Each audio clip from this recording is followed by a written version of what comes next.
No Evangelho comentado de hoje, nós vamos dar prosseguimento ao capítulo 9 do Evangelho segundo o Espiritismo, que é Bem-aventurados, brandos e pacíficos.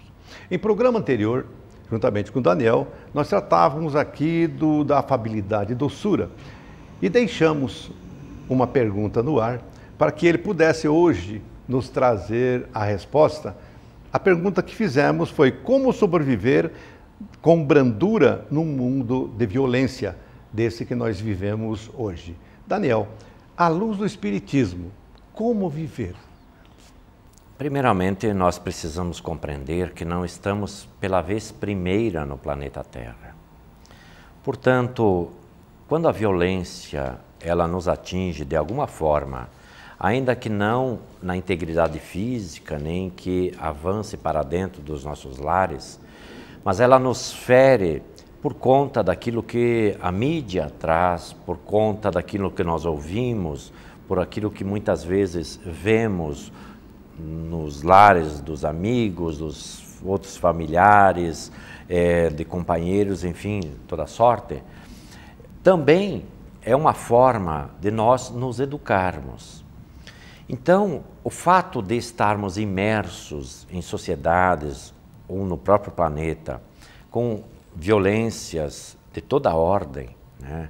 E chegam as notícias das mais diferentes formas, né? Por exemplo, estamos vendo agora que cerca de 50 milhões de criaturas estão sendo expatriadas, ou seja, estão sendo retiradas da sua pátria e estão indo para lugar nenhum, porque ninguém as recebe, elas não têm destino.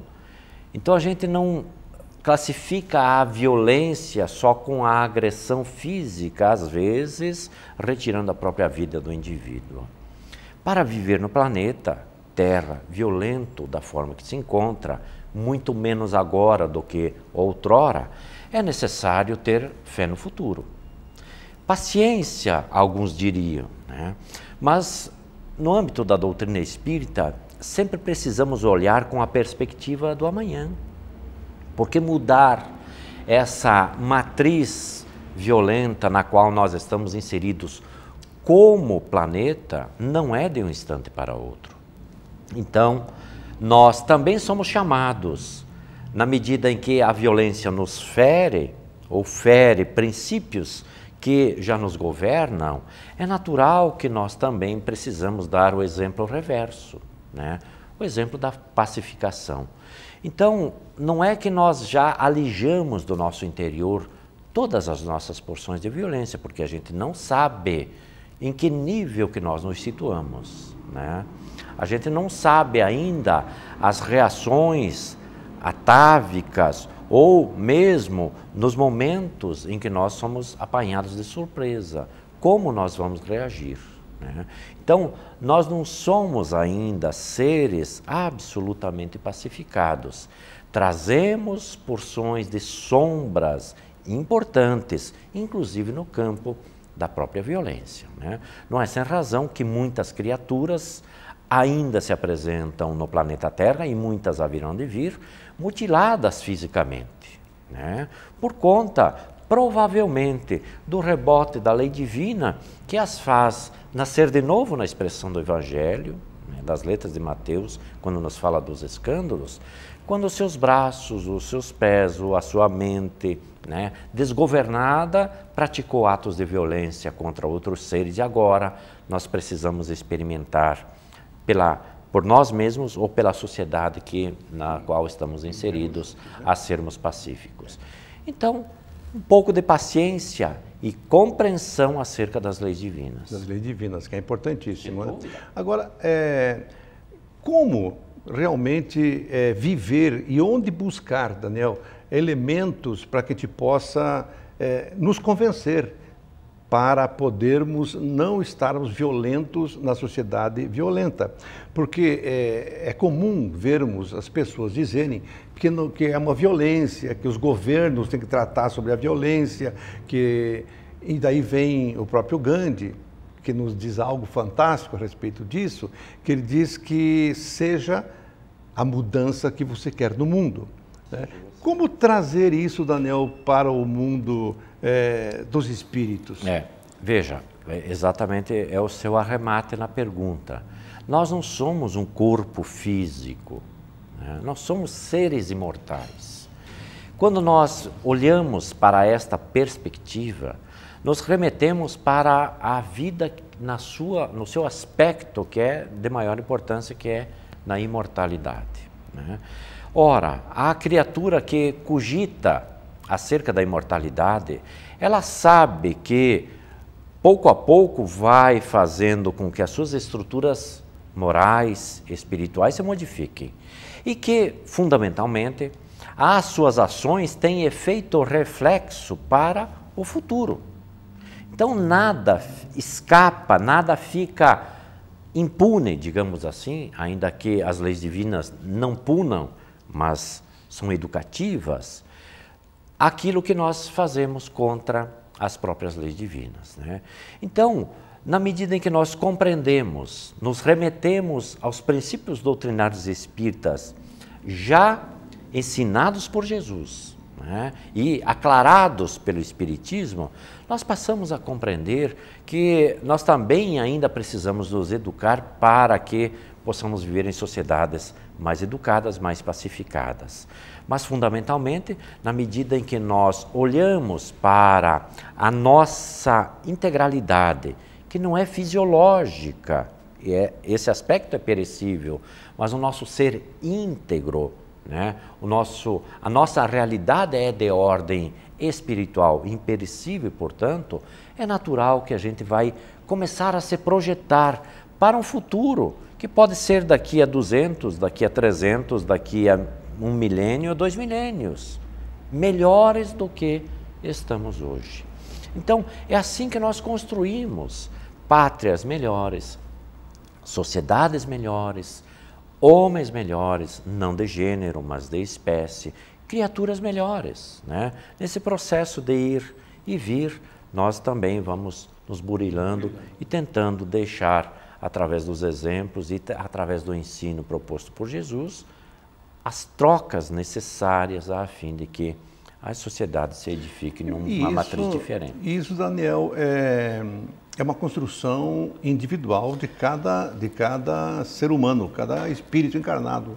Sem dúvida, nós somos uma individualidade como seres, mas nós já não somos mais uma individualidade por termos uma existência única.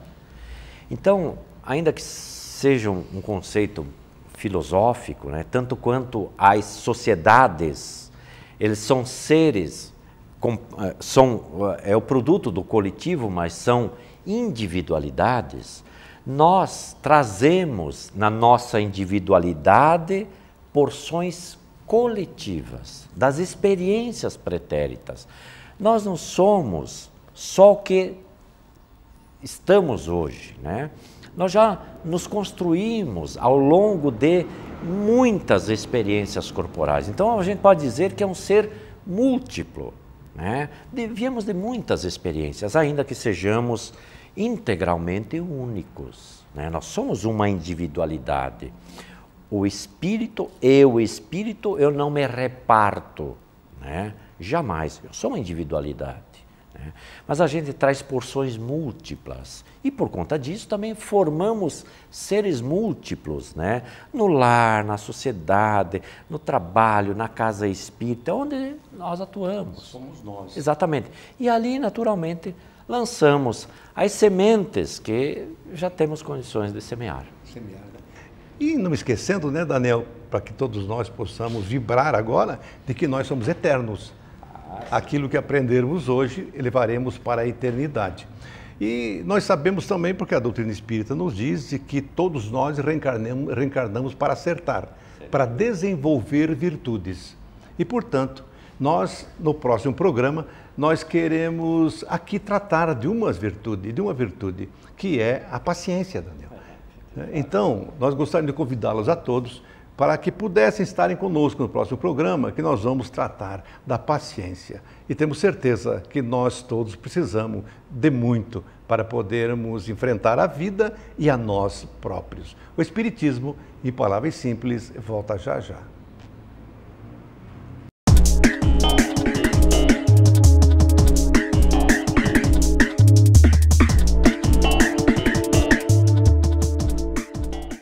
Olá, bem-vindo ao quadro Espírito Jovem. Estamos trabalhando em outros blocos, outros vídeos, a questão da cooperação, o ponto de vista da ciência em relação a esse aspecto. E comparando esse aspecto da cooperação, a evolução do mundo, da natureza, das espécies, pela ajuda mútua, pela cooperação, com os aspectos dados ou ensinados pelos Espíritos na obra da codificação kardeciana, de O Livro dos Espíritos, especialmente na Lei do Progresso. Falávamos das experiências científicas em relação à tentativa de provar e comprovar, isso já feito e já superado, de que a cooperação é um caminho muito melhor do que a competição para a evolução. E isso está de acordo com um conjunto de frases que pedimos a permissão para ler, de Emmanuel, Espírito Emmanuel, por Chico Xavier, e de Joana de Ângeles, pela mediunidade de Divaldo Franco. A primeira delas, de Joana de Ângeles. Produze a tua quota, mesmo que ela seja a humilde cooperação da gentileza, da paciência, do tijolo modesto ou da colher de cimento da boa vontade, fazendo a tua parte. Joana de Ângeles propõe, então, nessa reflexão, que nós façamos a nossa cota de humildade, de gentileza, pequenos gestos que demonstram que nós estamos afinados com esta mensagem do mundo maior, a mensagem cristã, a mensagem do nosso modelo guia Jesus, de amarmos uns aos outros, e embutido nesta frase estão esses conceitos de cooperação que nós estamos aqui trazendo à reflexão. Se nós pensarmos também no próprio mercado de trabalho, no ambiente das empresas, nós percebemos essa evolução significativa nos últimos 50 anos. Há 50 anos atrás, nós já tínhamos descoberto que cada pessoa, no seu trabalho, no seu ofício, na sua profissão, desempenhava uma função específica. Um é caixa, o outro é estoquista, o outro é administrativo, o outro é operacional e assim por diante. Então, as empresas e o mundo todo chamam os trabalhadores de funcionários. Cada um exerce sua função. Muito bem, mas de algumas décadas para cá, já as próprias empresas criaram uma outra expressão para designar aqueles que nela trabalham. E não chamamos mais de funcionários, uma pessoa que exerce a sua função quase isolada na sua caixinha. Chamamos as pessoas de colaboradores. Só se fala ou só se usa essa expressão já no mundo moderno. Labor, do latim, trabalho, e conjunto. Colaborar é trabalhar em conjunto, é trabalhar em equipe, é trabalhar com os demais. Até nas empresas mais modernas, isso pode ser mais facilmente visível. Não há muita hierarquia, não há espaços ou salas designadas. As pessoas, em geral, as empresas com mais jovens, trabalham todos quase juntos, se ajudando. E isso está em tal nível que há um sem número de iniciativas modernas, de espaços, cujo objetivo é abrigar jovens talentosos, jovens empreendedores que querem organizar suas ideias, abrir um negócio. E esses espaços são espaços de convivência, são chamados espaços colaborativos. Um ajuda o outro. Às vezes mal se conhecem, estão ali trabalhando num mesmo ambiente, mas sempre há alguma dúvida que pode ser esclarecida por um colega. Há outras iniciativas, chamada crowdfunding, essa expressão americanizada, que significa um arranjo financeiro de que todos nós podemos doar, né, um pouco para algum projeto que nós acreditamos. Essas pessoas, jovens talentosos, outras pessoas talentosas, que não têm recursos financeiros para inaugurar suas ideias, contam com esses financiamentos colaborativos de pessoas que elas sequer conhecem, mas que apostam em suas ideias e fazem doações pequenas, médias ou grandes, não importa. Mas esse gesto de fazer a doação e chegar até o empreendimento é um dos exemplos desse novo mundo que está nascendo, rompendo as barreiras do mundo antigo e as antigas formas de se gerenciar e se administrar. Estamos aqui, portanto, trazendo uma reflexão do mundo que nós aprendemos com a doutrina espírita, que é um mundo muito maior do que o mundo material. O nosso mundo original, primitivo, da onde viemos, para onde voltaremos, aonde estamos inseridos, ainda tem muito a ensinar a toda a humanidade. Os espíritos luminares que responderam aquelas questões propostas por Allan Kardec foram muito claros nos aspectos da lei do progresso, da lei de evolução. Em geral, dizem, faça a tua parte, faça a tua cota. E cada contribuição, ainda que pareça muito pequena, é, diante do todo e da massa de pessoas agrupadas, uma contribuição significativa, perfeita para a modificação de um mundo que nasce e já já nós perceberemos as nuances dessas mudanças todas que hoje vivemos em plena quase desarmonia, as coisas acontecendo ao mesmo instante, né? O velho mundo e o novo mundo disputando novos espaços ou os espaços que a que nós temos nos referido, nesse caso, no mundo do trabalho. E uma outra frase para complementar do Espírito Emmanuel, que diz, com a permissão da leitura: aprende a participar da luta coletiva. Sai, cada dia, de ti mesmo e busca sentir a dor do vizinho, a necessidade do próximo, as angústias do teu irmão e ajuda quanto possas. Em qualquer lugar, em qualquer parte do universo, somos usufrutuários do esforço e do sacrifício de milhões de existências. Por mais que nós não percebamos, há inúmeras pessoas que trabalham, geram benefícios e nós sequer agradecemos. Encontramos ruas limpas e não nos damos conta que alguém a limpou. Encontramos um ambiente de trabalho limpo, organizado e não perguntamos quem é que dedicou seu tempo para organizar e limpar as nossas estações de trabalho. E assim, nós vamos passando pela vida e às vezes não percebemos que há milhares de pessoas, cada uma delas, fazendo sua cota pequena de sacrifício. A palavra sacrifício quer dizer fazer sagrado. Portanto, tornando o fenômeno da vida um fenômeno sagrado nas mais singelas coisas. E a nossa reflexão é para que possamos perceber essas situações. Ao sair do teu prédio, cumprimentar o teu porteiro, vá um pouco além. Pergunta-lhe o nome, pergunta-lhe como é a sua vida, seus filhos, o seu dia a dia, suas dificuldades. E não somente naquele gesto carinhoso, na época de Natal, que nós possamos lá oferecer um prato de comida ao porteiro. E ir muito além disso, nos integrarmos, nos interessarmos de fato. Porque todo o benefício que essa singela alma, no seu trabalho simplificado diante da complexidade de outros trabalhos, acabam por merecer, de nossa parte, uma atenção um pouco maior. Lá no nosso ambiente de trabalho, essas contribuições, essas reflexões de Joana de Ângeles, do Espírito Emmanuel, para que nós sejamos cooperadores, sejamos fraternos observadores das coisas e das pessoas, acaba encontrando, por exemplo, no nosso ambiente de trabalho, aquela senhora que nós chamamos tia do café. Não, não é tia do café. Ela tem um nome, tem uma história por trás. É nosso dever de cristão, nosso dever enquanto espíritas, dever enquanto pessoas que sabem que o amor é a linguagem universal, de irmos além, irmos muito além, estando de acordo com a assertiva evangélica de Jesus, quando diz: se alguém lhe pede para caminhar 1000 passos, vá com ele 2000. Assim, portanto, aquela tia do café da empresa agora recebe um carinho teu de alguns minutos, trocando ideias. Qual é o seu nome? E a senhora como está? A senhora tem filhos? Tem netos? Passas por alguma dificuldade? Há algo que eu poderia fazer para que a senhora se sentisse melhor? E estabelecendo essas conexões de amizades, conexões fraternas, nós vamos testando o nosso trabalho, a pouco e pouco, trabalhando de forma humilde para o nosso benefício, quando o nosso benefício é exatamente o benefício de todas as pessoas que convivem conosco.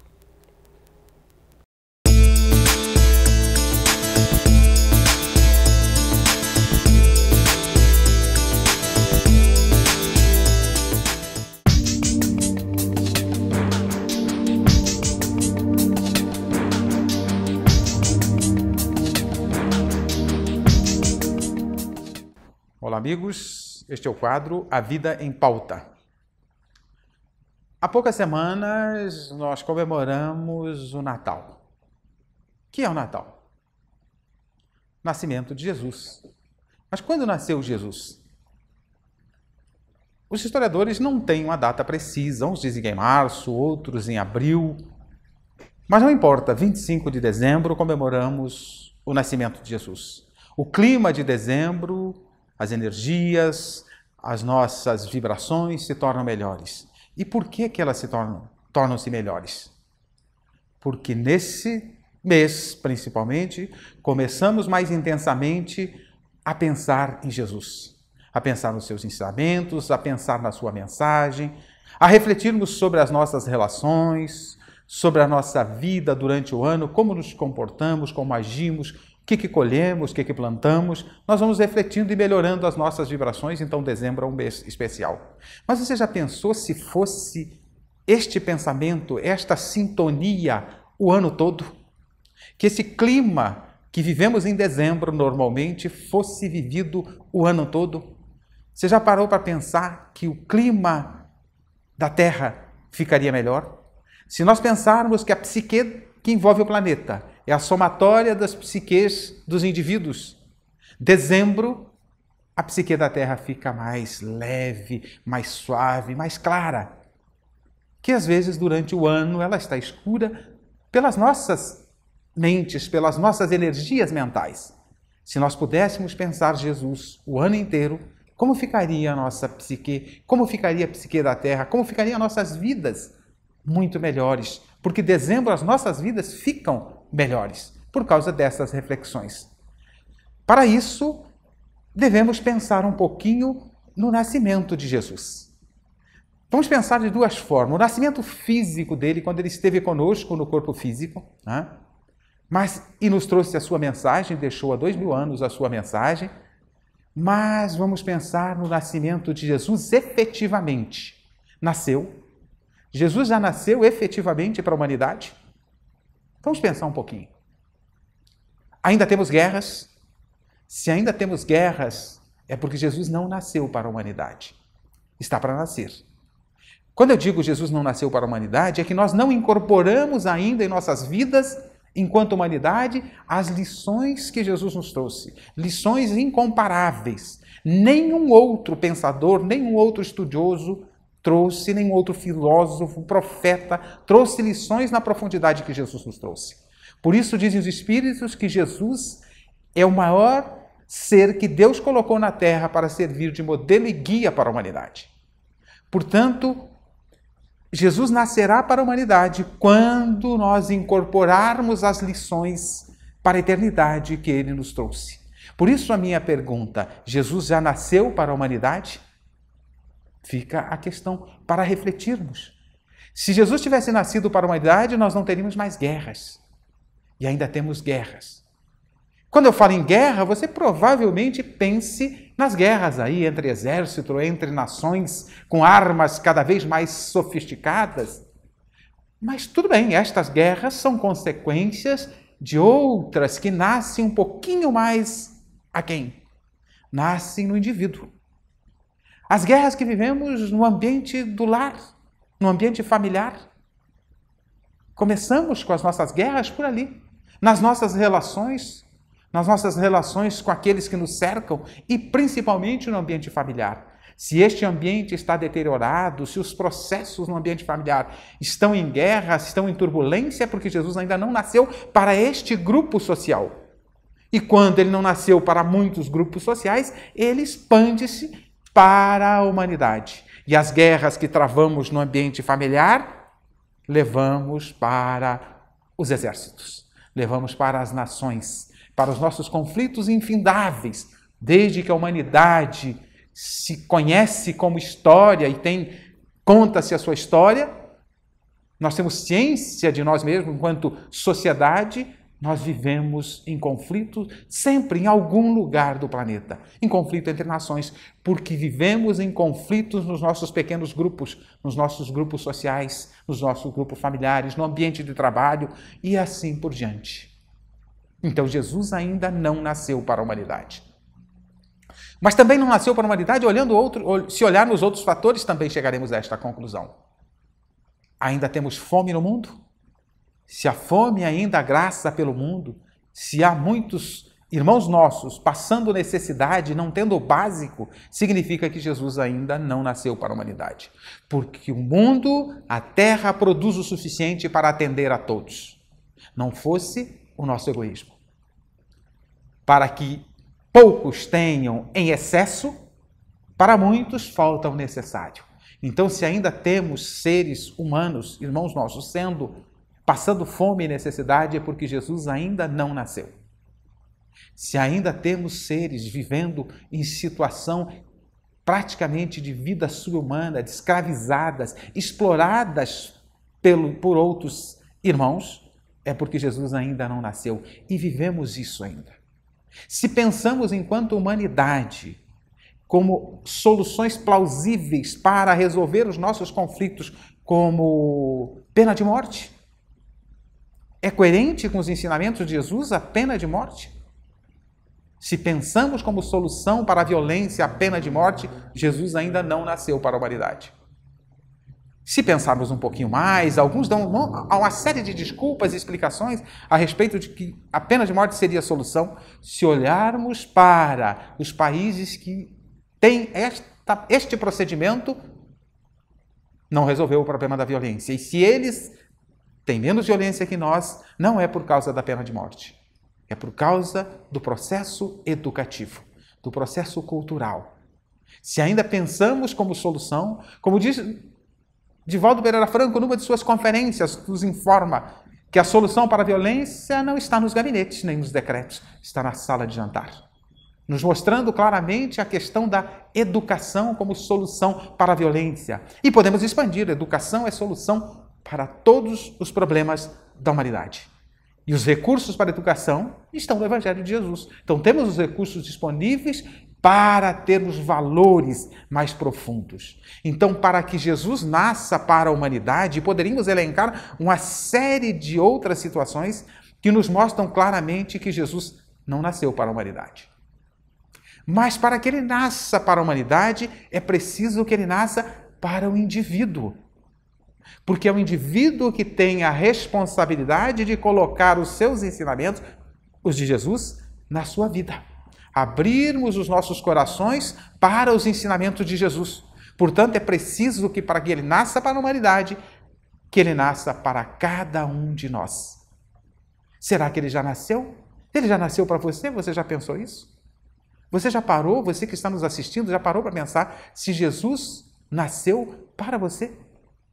Se você quiser entender e confirmar ou não a resposta que você possa ter, analise sua vida, o seu dia a dia. Como é que você se comporta nas suas relações familiares, nas relações com os filhos, nas relações de trabalho com patrões, com empregados, com subordinados e assim por diante, nas relações no ambiente que você transita, como é que você se comporta? Você se aborrece? Fica angustiado? Com raiva? Fica irritado? Com rancor? É porque Jesus ainda não nasceu para você. Nascer para você é preciso que ele ocupe espaço no seu coração. Para a humanidade, nos nossos corações. Se ele não ocupou espaço ainda no seu coração, é porque ainda Jesus não nasceu. Então é preciso que pensemos nisso, que coloquemos. A finalidade de Jesus vir é colocar os seus ensinamentos em nossos corações. O reino de Deus a ser instalado não está fora de nós, está dentro de nós. O reino de Deus está em nossos corações. E Jesus trouxe as lições necessárias para que este reino de Deus seja instalado em nós, nas nossas ações, no nosso mundo íntimo. É preciso que Jesus nasça para o indivíduo. Se ainda somos daqueles que não nos comportamos adequadamente no nosso dia a dia, se temos angústia, tormentos e depressão e por aí afora, é porque Jesus ainda não nasceu para nós. É preciso que ele nasça para o indivíduo. É preciso que nós coloquemos em nossas vidas, em nossas ações, as lições trazidas por Jesus. Aí sim poderemos comemorar o Natal. Mas o Natal será diferente, uma data diferente para cada um de nós, naquele momento em que nós tivermos as nossas ações condizentes com o Evangelho de Jesus. Para que ele nasça para a humanidade, é preciso que nasça para cada um dos indivíduos que compõem esta humanidade, independente da bandeira religiosa. Continue assistindo ao nosso programa Espiritismo em Palavras Simples.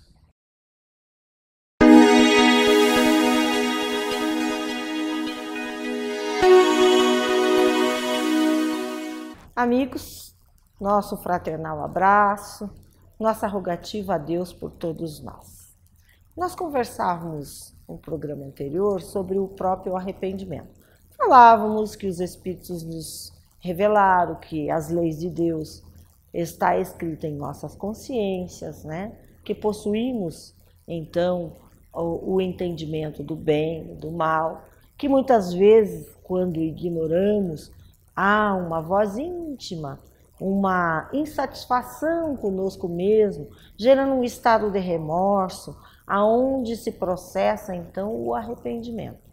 Claro que nós também compreendemos, revelado pelos Espíritos, em O Livro dos Espíritos, que nem sempre, por mais que se processe em sua consciência, nem sempre ele se permite o arrependimento, que o orgulho se justifica, nós começamos a nos justificar e nem sempre nos permitimos o arrependimento, que é a primeira etapa para a necessidade de reparação.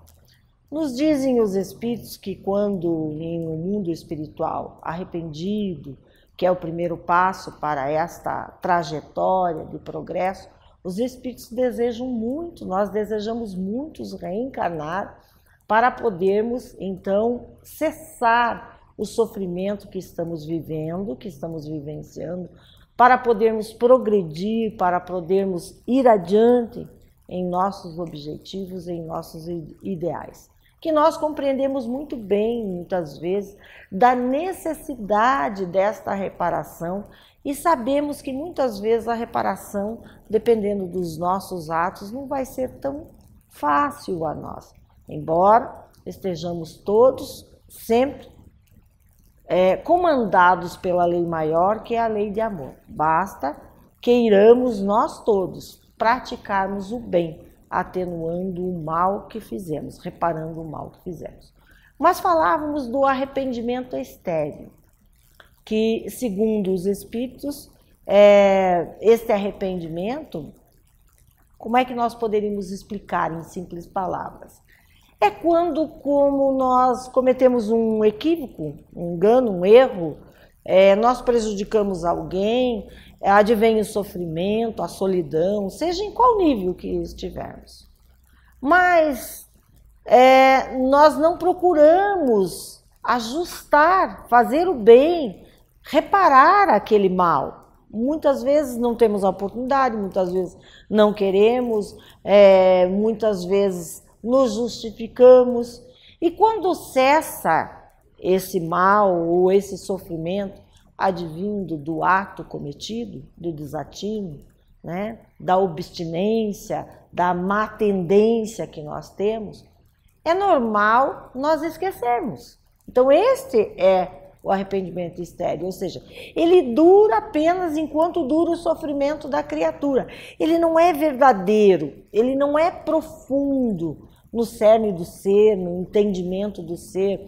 Ele não traz uma vontade profunda de reparar o mal. Ele não traz um desejo, uma certeza profunda, uma amorosidade, uma solicitação, uma rogativa a Deus de que realmente, profundamente, eu estou arrependido e desejo reparar.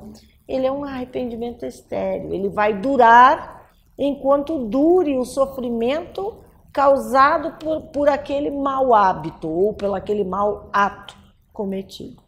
E muitas vezes, pode ser que ali logo à frente, na vivência, venhamos a cometer o mesmo erro. Aí está provando que é um arrependimento que não vem da compreensão, do discernimento profundo, do entendimento, do sentimento verdadeiro do ser em querer reparar o mal que haja cometido contra o seu próximo. E nesse sentido, nós temos uma questão que nós falávamos do livro O Céu e o Inferno, que traz várias colocações de espíritos de como se sentiu. Então tem lá no item dos espíritos infelizes, interrogado a um dos nossos irmãos como ele estava se sentindo. E ele dizia que sofria muito e narra o seu sofrimento. E aí, questionado pelo mestre Allan Kardec, se o arrependimento dele não valia a ele essa oportunidade de reparar. Eles, eu ainda não tenho arrependimento sincero, ainda não possuo esse sentimento, embora compreenda e deseje reparar, mas ainda não se construiu dentro de mim. E o arrependimento maior, a minha vergonha maior, é mediante a lei divina, mediante Deus. Então ele vem trazendo para nós, e depois desta fala, Allan Kardec faz alguns comentários sobre a sua colocação. E aí nós buscamos esse entendimento. Nós temos também no livro Os Mensageiros, de André Luiz Espírito, pela psicografia de Francisco Cândido Xavier, aonde um socorrista espiritual desejava tirar um irmão do seu profundo sofrimento, onde ele estava nos umbrais, como nós chamamos, né, na doutrina espírita. E ele, compadecido daquele irmão, tentava buscá-lo, resgatá-lo, pelo que foi impedido desse resgate.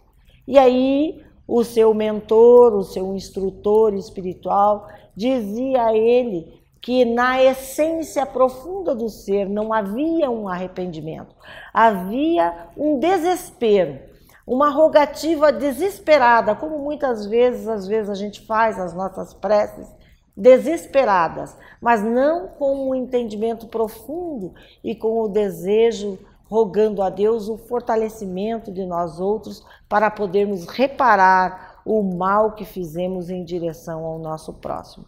E é isso que nós temos que compreender nesse sentido. E o sentido de se arrepender ainda nesta vida nos dá a oportunidade, se a temos, de reparar o mal feito ainda nesta vida. Isso representa um progresso feito para nós outros. Então, é importante a análise da nossa consciência todos os dias, para que possamos, então, nos questionar. Fizemos todo o possível? Cumprimos a lei de amor, de justiça e de caridade? Proporcionamos o mal a alguém? Há uma oportunidade de repararmos este mal no outro dia seguinte, ao raiar do sol e da nossa vida cotidiana? Então, isso é um progresso que nós devemos fazer e buscar fazer para as reparações devidas. Muita paz.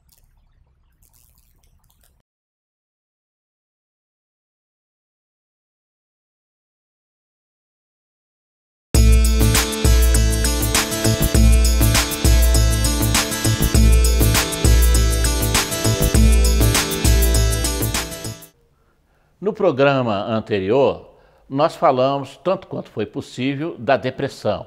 Explicamos o que vem a ser a depressão, que é uma queda de nível, é uma perda de qualidade, é uma perda de valor.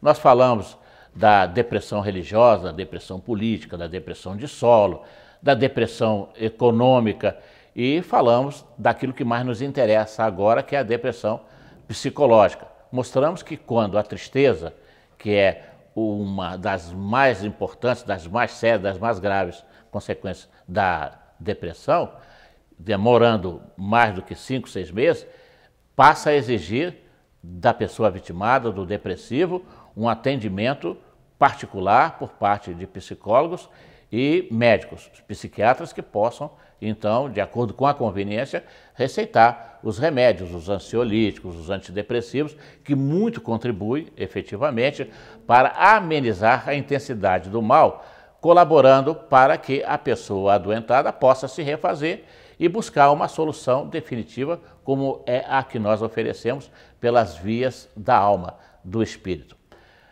Existe, nós citamos o TOC. O TOC é o transtorno obsessivo compulsivo. Allan Kardec escreveu em O Livro dos Médiuns o processo da fascinação, depois de abordar a obsessão simples, que quando se agrava, vira um processo fascinatório, um processo de fascinação, que é exatamente o toque dos nossos dias, o transtorno obsessivo compulsivo. Parece-nos que os textos de Allan Kardec foram escritos ontem, tal o seu senso de racionalidade, tal a sua oportunidade. E o toque é isso, é esse comportamento que as pessoas têm sem perder a razão, mas que a levam a praticar atos, muitas vezes até ridículos. Elas não conseguem soptar, elas não conseguem segurar, impedir a ação desses malfeitores da espiritualidade, porque não tem outra explicação. Como é que uma pessoa, em sendo racional, tendo domínio da própria consciência, se entrega a uma vontade que lhe desagrada, que a leva a cometer atos que são jocosos, que são zombados por aqueles que lidam com essas pessoas? O Dr. Dorgival Caetano, um respeitável PhD em psiquiatria, com seu consultório lá em Campinas, passou numa reportagem que ele fez na revista Veja uma série de informações a esse respeito, dizendo-se surpreso por não conseguir entender como é que as pessoas não conseguem dominar essa situação. E chegou a citar muitos casos de pessoas que guardam chapinhas, guardam rolhas, pregos amassados, chaveiros, e o caso, um tanto quanto preocupante, de uma senhora da alta sociedade de Campinas, que guardava no quintal da sua rica mansão, porque ela era uma socialite, sacos e mais sacos de papel higiênico, o que é pior, usado, produzindo um mal-estar muito grande, inclusive na vizinhança. Vejam que é realmente uma questão muito grave, o transtorno obsessivo compulsivo, o chamado TOC. Quem quiser melhores explicações do ponto de vista espírita, basta ler o Livro dos Médiuns, no capítulo 31, que trata muito oportunamente dessa questão. Temos também o TAS, o transtorno afetivo sazonal. O que vem a ser isso? Sazonal refere-se à periodicidade, aquilo que ocorre por um período e não ocorre em outro. Como, por exemplo, tem pessoas que adoram o calor e se sentem bem, mas quando vem o frio, elas se sentem mal, elas se deprimem, elas ficam tristes, não se alimentam corretamente, não gostam de sair de casa e tudo as incomoda. Isso é o transtorno afetivo sazonal, ou seja, é um mal-estar que periodicamente incomoda o nosso mundo afetivo.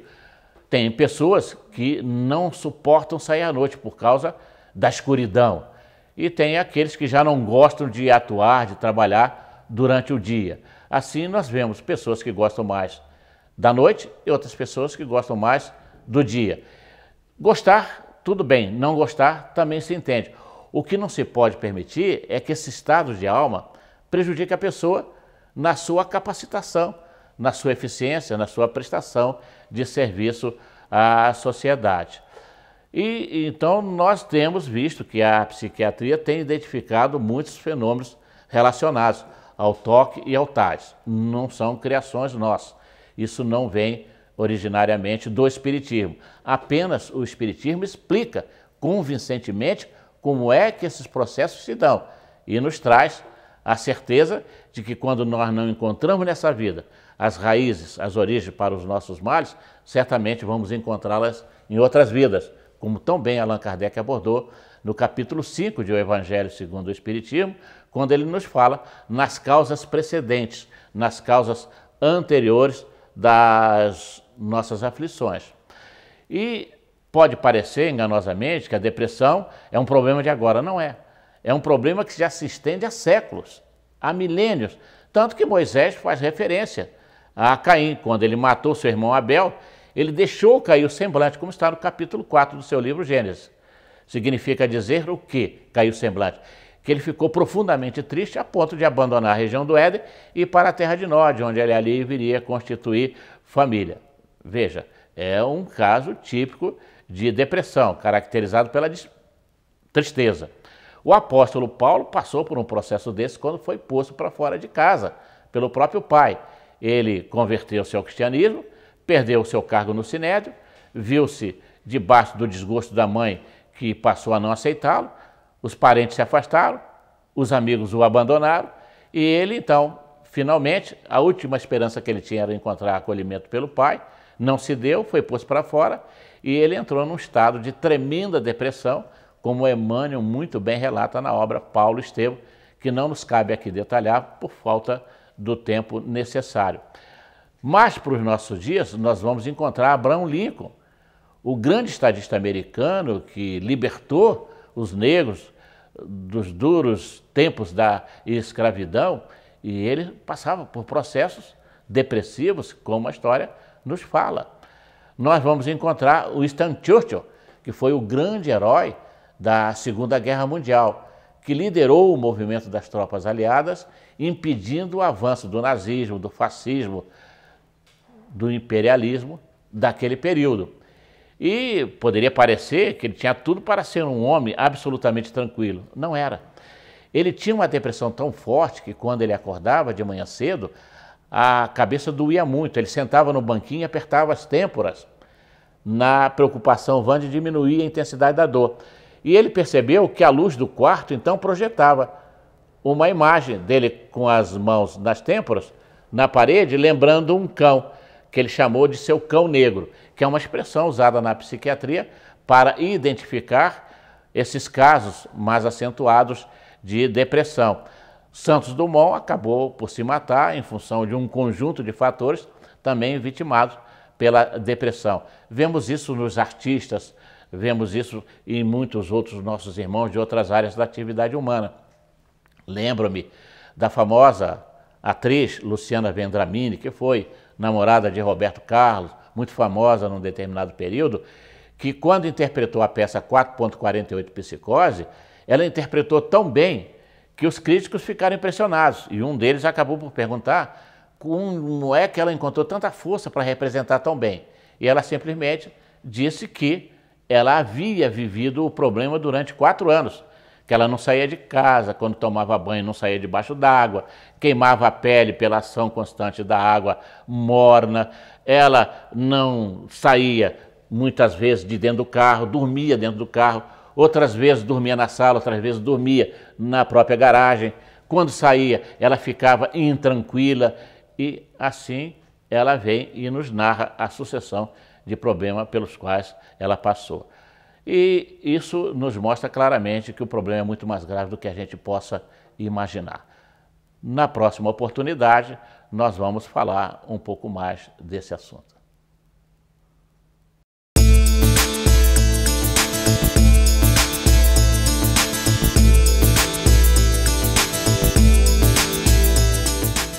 Prezado amigo telespectador, estamos de volta com o quadro No Entorno da Mediunidade.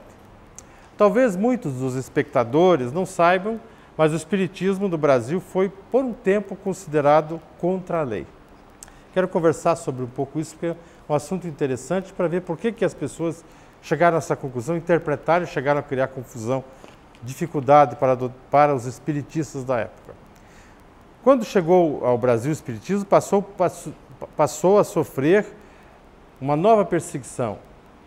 Ele já sofria perseguição da Igreja Católica e com a nova República, em 1879, e o seu governo provisório, ele passou a servir a perseguição do Estado, né? Isso sucedeu porque os positivistas que derrubaram o Império não acreditavam na comunicação com os mortos e muito menos nas vidas sucessivas na reencarnação. A Primeira República impediu que parcela da população se expressasse no seu direito livre de culto. Tal fato era um paradoxo, pois era um dos princípios da nova República a liberdade plena e garantia de culto e a total separação entre o Estado e a Igreja. O Código Penal de 1890 inseriu o espiritismo como um crime contra a saúde pública. Mesmo tendo entre os políticos e intelectuais muitos adeptos das práticas espíritas. O espiritismo entrou no Brasil, na época, muito na corte, entre os intelectuais, entre médicos, assim por diante, e políticos. Mas quando veio a nova República, o governo provisório cria o Código Penal lá em 1879, incluindo o espiritismo como contra, contra a saúde pública. Os artigos 156, 157 e 158 desse Código do Governo Provisório definem e caracterizam isso. Várias passagens.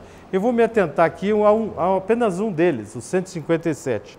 E vou ler aqui um pequeno trecho para vocês verem como está uma confusão, ou como foi difícil para os espíritos da época. Praticar o espiritismo, a magia e seus sortilégios, usar talismãs e cartomancias para despertar sentimentos de ódio ou amor, inculcar moléstias curáveis ou incuráveis, enfim, para fascinar e subjugar a credulidade pública. Penas de prisão celular de 1 a 6 meses e multa de 100 a 500 mil contos de réis. Nem sei quanto é isso hoje. Havia 2 parágrafos com agravante. Dependendo das consequências que ficasse o indivíduo, né, a penalização podia estar para 6 anos e a multa muito maior. Então isso criou muitas dificuldades. E nessa época a Federação Espírita Brasileira já existia, né? Se não falha a minha memória, é de 1883. Então muitas ações foram feitas pela Federação Espírita Brasileira, pelo senador Pinheiro Guedes e por Dr. Bezerra de Menezes, um ex-deputado que havia recém-possado a presidência da Federação, para tirar do Código Penal essas questões, né, que transformava a doutrina espírita em uma coisa contra a lei. Eles argumentavam que o espiritismo não era uma seita mágica, que estava defendida pelos positivistas, falando, quando criaram a justificativa de criação desse Código Penal, de definir como uma seita mágica, né? Mostrando que era uma filosofia com aspecto científico que buscava observar e estudar os fatos espíritas. Essa é a grande distinção, né? Ele tira do campo da magia, dessas coisas, que já não era, nunca foi a doutrina espírita, mas aqui era interpretado assim, né, para mostrar. E aqui agora eu recorro a uma passagem do pesquisador Gabriel Delane, aquele grande autor espírita da área da pesquisa espírita na França, né? Ele diz o seguinte, numa das suas obras, na introdução, tem um pequeno texto. Em toda parte, as pesquisas estão na ordem do dia. E hoje em dia não é mais permitido a um homem inteligente recusar a priori tais fatos, outrora relegados às superstições populares. Ele diz mais ainda, né, que os espíritos, né, ele chama de fantasma, não chegam mais em castelos, ruínas, campos desertos, mas aparecem no laboratório do pesquisador, dispostos a submeterem a todo tipo de experiência. Então vejam, uma distinção muito grande entre mágico e cartomante, daquelas manifestações chegadas no laboratório, e nós voltamos lá e lembramos de William Crookes, fazendo pesquisa de aparição, de materialização da famosa espírito de Kate King, através da médium Florence Cook e tantos outros, né? Se nós formos ver bem os motivos pelos quais o governo provisório legislou, podemos chegar à conclusão, pelo menos eu cheguei assim, né, de que a legislação restritiva e punitiva se aplicava muito mais sobre o uso da mediunidade do que do espiritismo. Havia uma confusão, e essa confusão ainda existe hoje, né, confundindo mediunidade com espiritismo. E nós já falamos que mediunidade, ela sempre existiu com o homem. E a doutrina espírita, ela dependeu da mediunidade, da sua revelação, e são distintas as coisas. Porém, muitos médiuns naquele tempo, sem conhecimento da doutrina espírita, ou com alguns parcos conhecimentos, praticavam, né? Faziam curas, faziam adivinhações, ali tinha charlatanismo no meio, né? Tinha embuste, tinha obsessão, e tudo isso caía num único caldeirão, e todo mundo acabava tratando isso como uma questão da doutrina espírita, que não tinha nada a ver. Entre 1891 e 1900, perto de 30 pessoas sofreram processos ligados à cartomancia, ao curandeirismo e ao espiritismo. Muita gente ficou presa, muita gente pagou caro por isso, né? Porque o espiritismo acabou entrando no valo comum dos cartomantes e curandeiros. Isso se deu ainda, ou se dá, pela falta de conhecimento que se tem sobre o espiritismo, né? Cujo conteúdo, nós já falamos, é uma filosofia cristã e consoladora.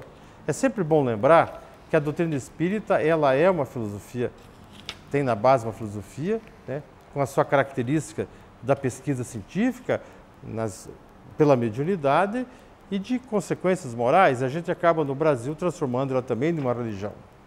Na sua vertente consoladora está o ensinamento de Jesus e a certeza da pluralidade das existências do Espírito, a reencarnação, que dá uma ênfase e explica a justiça divina. Então vejam o que tem a ver isso com magia, né? A mediunidade na doutrina espírita, ela não é entendida como um meio de se contatar parentes que já foram, né?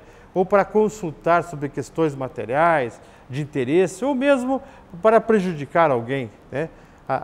A mediunidade na doutrina espírita, ela é entendida como o quê? Um meio de revelação, porque foi através dela que vieram revelações no tempo de Kardec, e muitas dadas pelo espírito magistral de André Luiz e também de Emmanuel, através de Chico Xavier. E também um meio, uma prova, né, para o crescimento espiritual do médium. As informações que aqui coloquei sobre essa história, bem resumida, elas foram retiradas de uma obra, essa obra que está aqui, né, de Maria del Priore. Do outro lado, a história do sobrenatural do Espiritismo, que é uma pesquisadora, professora da USP e da PUC do Rio de Janeiro, uma socióloga que não é espírita, mas é muito interessante para quem tiver interesse em conhecer essa vertente dada por quem não é espírita, mas que fecha de uma forma interessante com a realidade, né?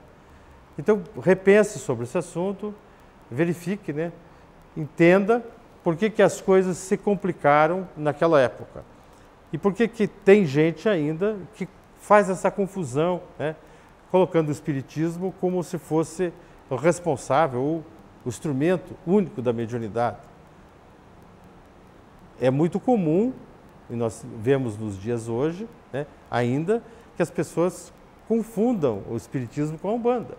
Na Umbanda nós temos todo um ritual, temos todo um processo da mediunidade funcionando, as comunicações se dão, né, mas tem a sua filosofia, a sua orientação, a sua prática, e não tem a ver com aquilo que Kardec trouxe para a doutrina espírita. Assim como também não tem a ver com o espiritualismo anglo-saxônico, que em tese não aceita, né, ainda grande parte dele, o processo reencarnatório. Os nossos irmãos daquele tempo, da Nova República, foram os grandes heróis. Nós devemos parabenizá-los, porque graças a ele e à luta constante de Bezerra de Menezes e outros, nós conseguimos chegar aos dias de hoje com um movimento espírita sadio, fantástico, cheio de gente inteligente. Por hora ficamos por aqui, né? Eu recomendo que vocês continuem assistindo o programa Espiritismo em Palavras Simples todas as semanas, porque sempre é uma escolha muito inteligente. Tchau.